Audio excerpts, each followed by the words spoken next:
한 주간의 주요 뉴스 짚어보는 시간입니다. 한겨레 신문 허지연 기자 연결돼 있습니다. 허 기자님 안녕하세요. 예, 안녕하세요. 예, 이번 주에 전남 장성의 요양병원 화재 사건으로 무려 21명의 사망자가 나왔는데요. 네. 그런데 이 병원 입원 환자 중에 손과 발이 묶여 있었다. 이런 의사 진술이 나왔다고요? 네, 그동안 유가족 일부가 그런 진술을 해왔지만 의사의 진술로 확인된 것은 이번이 처음입니다. 네. 언론들의 보도를 보면 이 효사랑 병원 의사 김모 씨가 환자 일부에게 사고 전 일부 환자들을 묶은 것은 맞지만 신경안전제를 과다하게 투여한 것은 아니다. 이렇게 말한 것이 지금 보도가 되고 있습니다. 신경안정제 과다 투여 주장에 반론을 펴면서 손발을 묶어 놓고 환자를 관리했다는 사실을 의사가 시인한 것으로 보이는데요. 어떤 경로로 이 의사가 환자들에게 이런 말을 한 것인지는 알려지고 있지는 않지만 아무튼 그 기존의 소방서 쪽이 이 손발이 묶여있던 환자는 없었다. 이렇게 밝힌 바 있는데 이런 말과는 상반되는 진술입니다. 네. 네, 경찰은 국립과학수사연구원에서 일부 사망자의 손목에서 묶인 흔적이 발견됐다는 소견을 한 데 이어서 환자를 결박했다 이런 증언까지 나와서 신빙성이 있는 것으로 보고 수사를 벌이고 있습니다. 다만 화재 사고 순간에 환자들이 결박돼 있는 바람에 사망에 이른 것인지 여부는 불투명한 상태입니다. 요양병원에서 환자의 인권침해 논란이 어제 오늘 일이 아닌데요. 결국 이런 병원의 관행이 비극을 불러온 건 아닌지 철저하게 수사가 이루어져야 될 것 같습니다. 그러게요.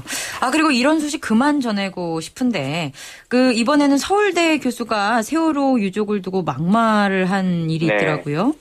이번에는 한 서울대 교수가 세월호 사건을 두고 교통사고에 불과한 일이다라고 막말을 한 사실이 알려졌습니다. 서울대 교수들이 시국 성명을 하려고 하자 이 학교의 한 치의대의 교수가 교통사고에 불과한 일을 갖고 서울대 교수 명의의 성명서를 내는 것은 부끄럽다. 개나 소나 내는 성명서 자제해 주시기 바랍니다 하고 동료 교수들에게 편지를 보낸 게 뒤늦게 알려졌습니다. 예. 서울대 교수 206명은 어제 이 유가족 대표가 참여하고 정부로부터 독립된 진상조사기구를 특별법으로 설치해서 사고의 경위와 구조 실패 원인을 한 점 의혹 없이 규명해야 한다. 이런 내용으로 성명을 냈습니다. 글쎄요. 성명 내용이 별 문제는 없어 보이는데 왜 이런 주장이 나는지 모르겠네요.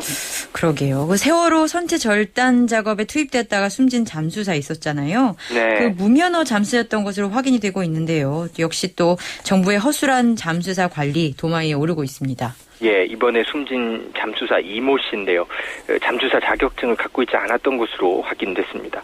범정부 사고대책본부는 이 씨가 20년 잠수 경력을 갖고 있는 베테랑 잠수사였지만 정식 잠수사 자격증은 갖고 있지 않았다 이렇게 뒤늦게 밝혔습니다. 게다가 이 씨는 자신의 이름이 아닌 형의 이름을 사용해서 일해왔던 것으로 확인이 됐는데요. 이 씨의 형은 잠수사 자격증을 갖고 있었습니다. 사고대책본부가 애초에 잠수사를 투입하기 전에 작업 투입자 명단 등 이 관리 감독이나 신원 확인 이런 것을 철저히 했던 것인지 좀 논란이 일고 있습니다. 네. 숨진 이 씨는 30일 오후 병원에 도착하고 나서야 지문 감식 등을 통해서 친형의 이름을 대신 사용해 왔던 것이 드러났습니다. 허술한 인력 관리가 세월호 2차 사고로 이어지는 것은 아닌지 범정부 대책본부의 철저한 점검이 필요하다는 그런 분석입니다. 네. 그리고 이번 지방선거부터 사전투표 제도가 도입됐는데요. 그 투표율이 예상보다 높아서 여야가 각각 유불리 분석하느라 분주하다고요. 예. 그리고 또 허재현 기자도 직접 가셔서 투표를 하셨다고 들었는데 어떻습니까? 네, 분위기 어제 좀 전해주세요. 저도 이용을 했습니다. 선거 당일 좀 바쁘게 일할 것 같아서 그랬는데요. 사전투표제 부재자 신고를 안 했는데도 아무 데서나 투표가 가능해서 무척 편리하고 좋았습니다. 많은 분들 하고 계신 것 같은데요. 어제부터 오늘 오후 6시까지 진행된 사전투표율 오후 5시까지의 일단 기준을 보면 10.49%의 분들이 가서 이제 투표를 했습니다. 아마 6시 기준으로는 11%가 넘을 것 같은데요. 예상을 뛰어넘는 참여율로 분석이 되고 있습니다.